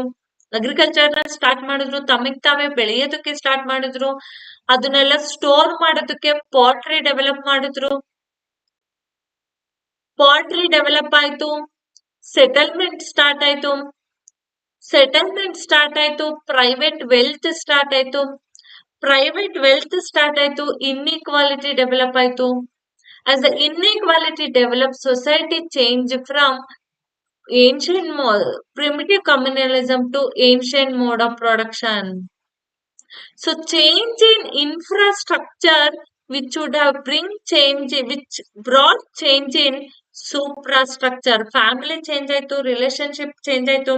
ಇನ್ಇಕ್ವಾಲಿಟಿ ಇರಲಿಲ್ಲ ಮುಂಚೆ, ಸೊಸೈಟಿಲಿ ಇನ್ಇಕ್ವಾಲಿಟಿ ಬಂತು. ಇನ್ಇಕ್ವಾಲಿಟಿ ಏನು? That is superstructure. Change in infrastructure which would have bring change in superstructure. Okay, relationship of production ಏನ್ ಚೇಂಜ್ ಆಯ್ತು? ರಿಲೇಶನ್ಶಿಪ್ ಆಫ್ ಪ್ರೊಡಕ್ಷನ್ ನೋಡೋದಾದ್ರೆ ಫಸ್ಟ್ ಕಮ್ಯುನಲ್ ಓನರ್ಶಿಪ್ ಇತ್ತು, ನೆಕ್ಸ್ಟ್ ಪ್ರೈವೇಟ್ ವೆಲ್ತ್ ಬಂತು. This is how society change. Karl Marx ಅವರು primitive communism, ancient mode of production and feudal mode of production ಅಲ್ಲಿ in detail ಆಗಿ ಅಷ್ಟೊಂದು explain ಮಾಡಿಲ್ಲ, over ಆಗಿ. Capitalist mode of production ಅಲ್ಲಿ ಅವರು ಕಾರ್ಲ್ ಮಾರ್ಕ್ಸ್ ಅವರು ಡೀಟೇಲ್ಡ್ ಆಗಿ ಎಕ್ಸ್ಪ್ಲೈನ್ ಮಾಡೋದು concept of alienation, true class consciousness, ಇದನ್ನೆಲ್ಲ. So next society ancient mode of production ಬಂತು. ಏನ್ಷಿಯಂಟ್ ಮೋಡ್ ಆಫ್ ಪ್ರೊಡಕ್ಷನ್ ನ ಸ್ಲೇವರಿ ಮೋಡ್ ಆಫ್ ಪ್ರೊಡಕ್ಷನ್ ಅಂತ ಕೂಡ ಕರೀತಾರೆ. Because for the first time slavery was started. Slave ಮನುಷ್ಯರನ್ನ slaves ತರ use ಮಾಡೋದಕ್ಕೆ start ಆಗಿದ್ದು in ancient mode of production ಅಲ್ಲಿ. ಸೊ ಫಸ್ಟ್ ಟೈಮ್ ಸೊಸೈಟಿಲಿ ಇನ್ಇಕ್ವಾಲಿಟಿ ಸ್ಟಾರ್ಟ್ ಆಗಿದ್ದು ಏನ್ಷಿಯಂಟ್ ಮೋಡ್ ಆಫ್ ಪ್ರೊಡಕ್ಷನ್ ಅಲ್ಲಿ. Entire society ancient mode of production ಅಲ್ಲಿ divide into ಆವ್ಸ್ and ಆವ್ಸ್ not. ನೋಡಿ ನೋಡಿ ನೋಡಿ, ಸೊಸೈಟಿ ಪ್ರಿಮಿಟಿವ್ ಕಮ್ಯುನಲಿಸಂ ಇಂದ ಏನ್ಷಿಯಂಟ್ ಮೋಡ್ ಆಫ್ ಪ್ರೊಡಕ್ಷನ್ ಗೆ ಮೂವ್ ಆಯ್ತು ಅಲ್ವಾ? ಎಲ್ಲರ ಹತ್ರನು ಕೂಡ ಆಪರ್ಚುನಿಟಿ ಇತ್ತು, ಅವರು ಕೂಡ ಪ್ರೊಡ್ಯೂಸ್ ಮಾಡ್ಬೋದಿತ್ತು, ಅವರು ಕೂಡ ಅಗ್ರಿಕಲ್ಚರ್ ಮಾಡ್ಬೋದಿತ್ತು, ಅವರು ಕೂಡ ಸರ್ಪ್ಲಸ್ ಪ್ರೊಡಕ್ಷನ್ ಮಾಡ್ಬೋದಿತ್ತು. ಬಟ್ ಎಲ್ರಿಗೂ ಕೂಡ ಅದನ್ನ ಮಾಡಕ್ ಆಗ್ಲಿಲ್ಲ. ಎಲ್ರು ಕೂಡ ರಿಚ್ ಆಗಕ್ಕಾಗ್ಲಿಲ್ಲ, ಎಲ್ರಿಗೂ ಕೂಡ ಸರ್ಪ್ಲಸ್ ಪ್ರೊಡಕ್ಷನ್ ಮಾಡಕ್ಕಾಗ್ಲಿಲ್ಲ because of lack of skill. ಎಲ್ರ ಹತ್ರನು ಕೂಡ ಒಳ್ಳೆ ಸ್ಕಿಲ್ ಇರ್ಲಿಲ್ಲ. ಸ್ಕಿಲ್ ಎಲ್ರ ಹತ್ರನು ಕೂಡ ಚೆನ್ನಾಗಿಲ್ದಲೇ ಇರೋದ್ರಿಂದ ಯಾರ ಹತ್ರ ಸ್ಕಿಲ್ ಚೆನ್ನಾಗಿತ್ತು ಅವರು ಸರ್ಪ್ಲಸ್ ಪ್ರೊಡಕ್ಷನ್ ಮಾಡಿದ್ರು, ಯಾರ ಹತ್ರ ಸ್ಕಿಲ್ ಚೆನ್ನಾಗಿರ್ಲಿಲ್ಲ ಅವರು ಲಿಮಿಟೆಡ್ ಪ್ರೊಡಕ್ಷನ್ ಮಾಡಿದ್ರು. ಅಂಡ್ ಯಾರು ಸರ್ಪ್ಲಸ್ ಪ್ರೊಡಕ್ಷನ್ ಮಾಡ್ತಾರೆ ಅವ್ರ ಮೇಲೆ ಡಿಪೆಂಡ್ ಆಗೋದಕ್ಕೆ ಸ್ಟಾರ್ಟ್ ಆದ್ರು. ಸೊಸೈಟಿಲಿ ಅವಾಗ ಇನ್ಇಕ್ವಾಲಿಟಿ ಡೆವಲಪ್ ಆಯ್ತು. ಸೊಸೈಟಿ ಎರಡು ಕ್ಲಾಸ್ ಆಗಿ ಡೆವಲಪ್ ಆಯ್ತು, ಒಂದು ಆವ್ಸ್, ಇನ್ನೊಂದು ಆವ್ಸ್ ನಾಟ್. ಆವ್ಸ್ ಹತ್ರ ಫೋರ್ಸಸ್ ಆಫ್ ಪ್ರೊಡಕ್ಷನ್ ಇತ್ತು, ಫೋರ್ಸಸ್ ಆಫ್ ಪ್ರೊಡಕ್ಷನ್. ಆವ್ ನಾಟ್ ಹತ್ರ ಫೋರ್ಸಸ್ ಆಫ್ ಪ್ರೊಡಕ್ಷನ್ ಇರ್ಲಿಲ್ಲ. ಇವರು ಆವ್ ನಾಟ್ ಆವ್ಸ್ ಹತ್ರ ವರ್ಕ್ ಮಾಡೋದಕ್ಕೆ ಸ್ಟಾರ್ಟ್ ಮಾಡಿದ್ರು. ಫೋರ್ಸಸ್ ಆಫ್ ಪ್ರೊಡಕ್ಷನ್ ಏನು? ಸ್ಕಿಲ್ಸ್ ಇರ್ಲಿಲ್ಲ. ಮೇಜರ್ಲಿ ಇಲ್ಲಿ ಸ್ಕಿಲ್ಸ್ ಬರುತ್ತೆ. ಎಲ್ರ ಹತ್ರನೂ ಸ್ಕಿಲ್ ಇರ್ಲಿಲ್ಲ, ಎಲ್ರ ಹತ್ರನೂ ಅಗ್ರಿಕಲ್ಚರ್ ಮಾಡೋದಕ್ಕೆ ಕೆಪಾಸಿಟಿ ಇರ್ಲಿಲ್ಲ, ಎಲ್ರ ಹತ್ರನೂ ಸ್ಕಿಲ್ಸ್ ಇರ್ಲಿಲ್ಲ. ಸೊ ಯಾರ ಹತ್ರ ಸ್ಕಿಲ್ಸ್ ಇತ್ತು ಅವ್ರನ್ನ ಆವ್ಸ್ ಅಂತ ಕರೀತಾರೆ. ಸೊ ಆವ್ಸ್ ಹತ್ರ ಸ್ಕಿಲ್ಸ್ ಇತ್ತು, ಅವರು ಲಾರ್ಜ್ ಆಗಿ ಸರ್ಪ್ಲಸ್ ಪ್ರೊಡಕ್ಷನ್ ಮಾಡಿದ್ರು, ಅಗ್ರಿಕಲ್ಚರ್ ಮಾಡಿದ್ರು, ಒಳ್ಳೆ ಪ್ರಾಫಿಟ್ ಮಾಡ್ತಾ ಇದ್ರು. ಸೊ ಆವ್ ನಾಟ್ಸ್ ಹತ್ರ ಸ್ಕಿಲ್ಸ್ ಇರ್ಲಿಲ್ಲ. ಸೊ ಆವ್ ನಾಟ್ಸ್ ಆವ್ಗಳ ಮೇಲೆ ಡಿಪೆಂಡ್ ಆದ್ರು. This is how inequality started because of absence of skills, capacity, etc. Haves ಮತ್ತೆ have not start ಆಯ್ತು. Have not they are nothing but slaves. Karl Marx ಅವರು ಅವ್ರನ್ನ ಸ್ಲೇವ್ಸ್ ಅಂತ ಕರೀತಾರೆ. have nots ನ, haves ನ ಮಾಸ್ಟರ್ಸ್ ಅಂತ ಕರೀತಾರೆ. Marx opined that slaves in the ancient mode of production were completely under the control of master to such an extent that it was the masters who had even controlled their reproductive function, physical movement and any other categories. ಅಂದ್ರೆ masters and slaves, ಇಲ್ಲಿ ನೋಡಿ relationship of production ನೋಡೋದಾದ್ರೆ master slaves relationship and slaves relationship ಬರುತ್ತೆ. Karl Marx ಅವ್ರು ಏನ್ ಹೇಳ್ತಾರೆ ಅಂದ್ರೆ ಮಾರ್ಕ್ಸ್ಟರ್ಸ್ complete ಆಗಿ ಸ್ಲೇವ್ಸ್ ನ ಕಂಟ್ರೋಲ್ ಮಾಡಿದ್ರು. ಎಷ್ಟು ಮಟ್ಟಿಗೆ ಕಂಟ್ರೋಲ್ ಮಾಡಿದ್ರು ಅಂದ್ರೆ ಕಂಪ್ಲೀಟ್ ಕಂಟ್ರೋಲ್. ಈವನ್ ಅವರ ಫಿಸಿಕಲ್ ಮೂವ್ಮೆಂಟ್, ಅವ್ರೆಲ್ಲಾದ್ರೂ ಹೋಗ್ಬೇಕು ಅಂದ್ರೂ ಕೂಡ ಪರ್ಮಿಷನ್ ತಗೋಬೇಕಿತ್ತು. ಮಾಸ್ಟರ್ಸ್ ಏನಾದ್ರು ಕಂಪ್ಲೀಟ್ ಆಗಿ ಇಲ್ಲ ಅಂದ್ರೆ ಕಂಪ್ಲೀಟ್ ಆಗಿ ಅವ್ರಿಗೆ ಹೋಗೋ ರೈಟ್ಸೇ ಇರ್ಲಿಲ್ಲ.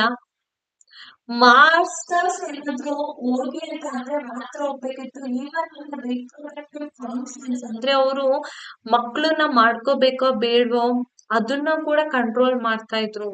ಸೊ ಕಂಪ್ಲೀಟ್ ಕಂಟ್ರೋಲ್ ಇತ್ತು. ಅಂಡ್ ಇನ್ನೊಂದು, ಈ ಏನ್ಷಿಯಂಟ್ ಮೋಡ್ ಆಫ್ ಪ್ರೊಡಕ್ಷನ್ ಅಲ್ಲಿ ಸ್ಲೇವ್ಸ್ ಕೂಡ ಮಾತಾಡ್ತಾ ಇರ್ಲಿಲ್ಲ ಒಬ್ರಿಗೊಬ್ರು. Slaves they were also not talking each other. As process of production keeps on evolving, here the type of technology is much more upgraded version of the type of technology which existed in the primitive technology. Man had more control over nature in the ancient mode of production compared to the man's control over nature in primitive communalism. Okay, ancient mode of production ಅಲ್ಲಿ ಸೊಸೈಟಿಲಿ technology develop ಆಗ್ತಾ ಹೋಗುತ್ತೆ. as the technology got developed, inequalities also started developed. Society started moving from ancient mode of production in the society started moving from feudal mode of production. ಇದನ್ನ ನಾವು next class ಅಲ್ಲಿ discuss ಮಾಡೋಣ. So feudal mode of production ಯಾವ ರೀತಿ ಹೇಗೆ ಅಂತ. So ancient mode of production ನ inequality quick summary ಮಾಡೋದಾದ್ರೆ, so ancient mode of production ಇಂದ ancient mode of production,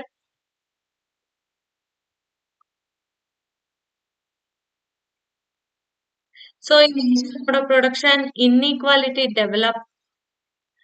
So there was development of two class, one is haves and another one is have nots. Haves na masters anta Karl Marx ಕರೆದ್ರು, have nots na slaves ಅಂತ ಕರೆದ್ರು. Forces of production, ಇಲ್ಲಿ forces of production ಯಾವ್ದು ಅಂದ್ರೆ slaves with forces of production. Slaves ಇದ್ರೆ ಮಾತ್ರ production ಆಗುತ್ತೆ. Technology ಇಲ್ಲಿಂದ ಬಂದಿಲ್ಲ. Technology here the technology more expansion of hand ಅಷ್ಟೇ. ಟೆಕ್ನಾಲಜಿ ಇನ್ನ ಇಲ್ಲಿ ರೋಲ್ ಪ್ಲೇ ಮಾಡಿಲ್ಲ. ಇಲ್ಲಿ ಬರೀ they are using hands R very important. So forces of production ಇಲ್ಲಿ ಸ್ಲೇವ್ಸೇ ಆಗಿರ್ತಾರೆ. ಟೆಕ್ನಾಲಜಿ ಇನ್ನ ಇಂಪಾರ್ಟೆನ್ಸ್ ಇಲ್ಲ. Slaves and skills, forces of production. Condition ನೋಡೋದಾದ್ರೆ ಈ ಟೈಮಲ್ಲಿ ಸ್ಲೇವ್ಸ್ ಎಕ್ಸ್ಟ್ರೀಮ್ಲಿ ಕಂಟ್ರೋಲ್ ಮಾಡ್ತಾ ಇರ್ತಾರೆ. ರೀಪ್ರೊಡಕ್ಷನ್ ಕೂಡ ಕಂಟ್ರೋಲ್ ಮಾಡ್ತಾ ಇರ್ತಾರೆ. ಫಿಸಿಕಲ್ ಮೂವ್ಮೆಂಟ್ ಕೂಡ ಕಂಟ್ರೋಲ್ ಮಾಡ್ತಾ ಇರ್ತಾರೆ. Okay, as the forces of production evolve ಆಗ್ತಾ ಹೋದಂಗೆ ಸೊಸೈಟಿಲಿ ಚೇಂಜ್ ಬರುತ್ತೆ. So forces of production which would change in relationship of production. As the relationship of production and forces of production change, superstructure change. Infrastructure change ಆಯ್ತು ಅಂದ್ರೆ superstructure change ಆಯ್ತು. Superstructure change ಆದ್ರೆ society change ಆಯ್ತು. Society change ಆದ್ರೆ history change ಆಯ್ತು. So ancient mode of production ಇಂದ next society change to feudal mode of production. So ಅದನ್ನ ನಾವು we will discuss tomorrow. Feudal mode of production. I think everyone got clear. ನಿಮ್ಗೆ ಏನಾದ್ರೂ doubt ಇದ್ರೆ further you can let me know in the comment section. Class ಇಷ್ಟ ಆದ್ರೆ ಒಂದೇ ಒಂದು comment ಮಾಡಿ. ಕ್ಲಾಸ್ ಚೆನ್ನಾಗಿದೆ, ಇಷ್ಟ ಆಗ್ತಿದೆ, ಏನ್ ಪ್ರಾಬ್ಲಮ್ ಇದೆ